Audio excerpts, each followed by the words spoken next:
ไอป๋องโจนามีตั้งยำกะลิ่งกะหลี่น้ำหรือฉะนั้นก็ลอกไล่มันเอาตายเปิ้นก่อนเลยว่าให้ซ่าหมึกเรื่องเตี้ยวว่าเล่เนี่ยลอกไล่มันได้เนี่ยปีนั้นหลักไล่ทูซานเตี้ยวว่าค่ะเนาะอำว่าได้ความเฮ็ดพามเฮ็ดตอนนั้นจีพื้นพ่อในสังเนี่ยเฮ็ดเอาปิญญาตั้งหุกตั้งให้ตั้งจ้ามาในขอกจังได๋เลยสังเนี่ยและเกี่ยวกับไปลองปืนไอป๋องนั่นแหละอันจนาจีพื้นพ่อเขา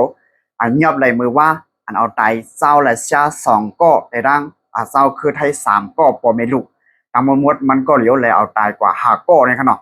แล่ในเข้าใจค่ะนะวันเมื่อในเขาข่าวมาอุบกันเราลัดก่อนต้องกันเกี่ยวกับไปลองข่าวเงาหัวในขนาดแล้ววันเมื่อในก็ถึงมาวันที่1 เดือนออกาศมันก็เนิ่มเปลี่ยนเดือนปี2026ขนาดข่าวเงาได้เร็วแน่เนี่ยเลยว่าในเมืองไทยในลือหลังเดียวว่าเกี่ยวกับไปลองไอป่องเลยตั้งไอทงอันขาดตายก็หนุ่มเศร้าราชา2 ก็พี่น้องเมื่อวันที่26ในเดือนปี2026ป่วนมานั่นดิฉันนำก้าเมื่อวันที่20ปลายใน6 เดือนเพื่อนหนังเก่าก่อนไปมาขาตายเศร้าราชา2 ก็พี่น้องในเนี่ยไอ้ปองในรายการขาตายมุ่งหัวขึ้นมุ่ง1ขนาดเป็นเจ้าไทยพอมีเดดังลูกก้อน1ขนาดลูกยิงเขาก้อน1ลอกไรไอ้ปองขาตายในเนี่ยเขาว่ามาไข่ปืนไอ้ปองในขนาดเนาะไอ้ปองในเนี่ยเจียมมือก็เรียกมันในเนี่ยเลยถูกยาปอเขามัดเชียวเลยเนี่ยมันให้นั่นขนาดเนาะเลยเอาสายไผ่จะในพัดเอาสายไผ่จะในป้อเสียงก้าเอาไฟสอดจะเนี่ยเล่เนี่ยที่ไรไอ้ปองในเปลี่ยนก้นปอดเตรียมก็เตรียมได้ว่าขนาดเตรียมเป็นเจ้าหนังก้นต่ำมือต่ำเมียนใครลีก็กำหนึ่งใครให้ก็กำหนึ่งใครวันนั้นคากันเนาะมันป้อเหมือนหนังก้นโยโย่นั่นขนาดนะไอ้ปองเนี่ยผมจะโคจะกีใครว่าเจ้านั้นใครอยู่เนาะ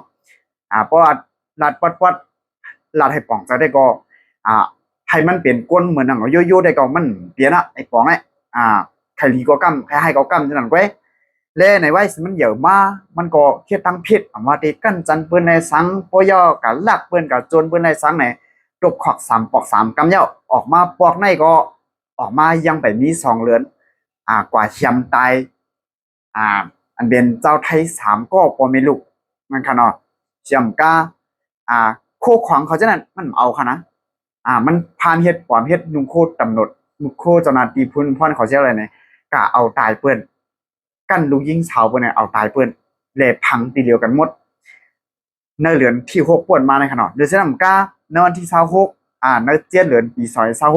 2026เจ้าราชา2 ก็พี่น้องขยำ10 โมงกลางคืนขี่รถออกกว่าอันนั้นก็กันย่าไอ้ปองขายช่วงในก็นั่นก็นั่นก็จวนเอารถเครื่องในเขาเนาะพานเฮ็ดเจ้าหน้าที่พื้นพ่อนจะขากึดเสียอะไรเนี่ยรถเครื่องไม่ได้มาเอาค่ะนะเอากว่าไอ้ก็อย่าว่าเดี๋ยวเอาใครเอาทำกับเอากับพังเปียดเล่เนี่ยก็เป็นน้องใจอายุอาสักเลย17 ปีเจ้าราชาในขนาดน้องใจอีนางอ่อนก็นั่นก็มันใจเลยยืดใจเล่อันเป็นผู้หญิงนั่นผู้หญิงอันเป็นเจ้าราชานั่นขนาดเป็นปีนางไอ้นอนก็ในก็มันใจติดกันที่ก็ตื่นกันนั่นขนาดเนาะก็อีนั้นสู้ขึ้นเนี่ยมันใจต่อยแต่ว่าไอ้ขนาดพอขามาด้วยเนี่ยนะไอ้ปองเราแน่เนี่ยมันเลยว่าให้จ่าเมือกเรื่องที่เดียวว่าเลเจ้าหน้าที่พื้นพ่อนเขาว่าเนี่ยไอ้ปองไอ้เนี่ยมันเข้ากว่าเนื้อขวัก3 ปอก 3กำเนี่ยมันเฮี้ยนเอาปิงจบก็ไปลองการฆ่าเปิ้นการโจรเปิ้นการลักเปิ้นย้อนว่าเนื้อขวักนี่มันมีก้นหายก้นเมือกนั่นขนาดเนาะเลยมันเข้ากับอุปเปิ้นเนี่ยอะไรเก็บเอาปิญญาอันนั้นดีอันนั้นลักนั่นมาเจอตื้อดังเนาะอันนั้นลิโกได้ว่าค่ะนะเจอเมียนตีเมียนตังเอาปิญญาเมียนตีเมียนตังเลยค่ะเนาะแล้วเนี่ยเดี๋ยวได้ก็เจ้าหน้าที่เพื่อนพ่อนเขาเงียบเลยมือว่าในวันที่31เขาย้ำไว้วันนั้นขนาดเนาะใน7 เดือนปี2026และอยู่ที่เจ้าไทยเขาหลายๆก็ได้ก็ทุกย้อนให้ปันตามตายย้อนว่ามันก็เรียกว่าเอาตายเป็นหาก็เย้าก็เป็นไอ้ท่งได้ก็ไอ้ท่งได้ว่าย้อนว่าไอ้ปองได้หลอกเงือดว่าเตียเอาตายรูปร่างนางมีมันเลยมันก็ต้องย้ำใจก็เนี่ยก็ว่าอยู่ที่เจ้าหน้าที่เพื่อนพ่อนเขาได้ว่าอันนี้เป็นข้ออ้างไอ้ท่งไว้เพราะว่าใครจอยนั้นมันก็มีหลากหลายหลายรองหลายตั้งอยู่นั่นขนาดเนาะอันนี้เลยว่าดีโกเตเตว่าค่ะนะปีญาในป้อมหมอเอาเมียนจีมันป้อมหัวใจเมียนจีมันค่ะก็เนาะอันนั้นได้ก็เตรียมอัพโหลดค่ะนะเนี่ยอยู่ที่ตรงปองจึงเมืองไทย